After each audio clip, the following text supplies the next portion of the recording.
মালায়েকা বা ফেরেশতা আল্লাহর অন্যতম সৃষ্টি। তারা নূর বা আলো দ্বারা সৃষ্টি।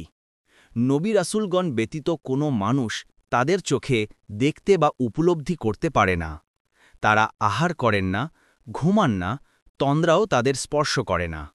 তারা পুরুষ বা নারী কোনো লিঙ্গেরই নয়, এমনকি তাদের ক্ষেত্রে ক্লীব লিঙ্গের ধারণাও প্রযোজ্য নয়। ফেরেশতারা সর্বদা আল্লাহর আদেশ পালনেই ব্যস্ত থাকেন।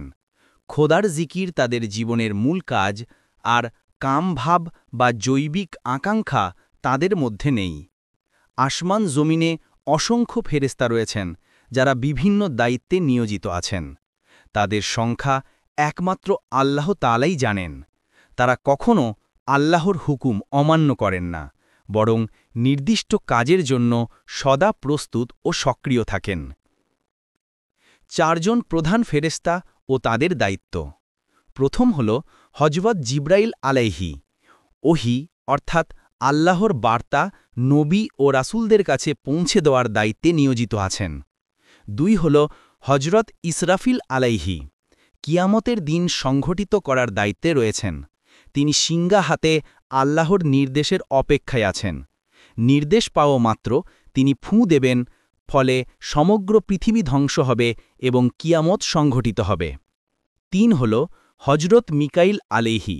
সৃষ্ট জীবের খাদ্য, বৃষ্টি ও প্রাকৃতিক ব্যবস্থার দায়িত্বে আছেন।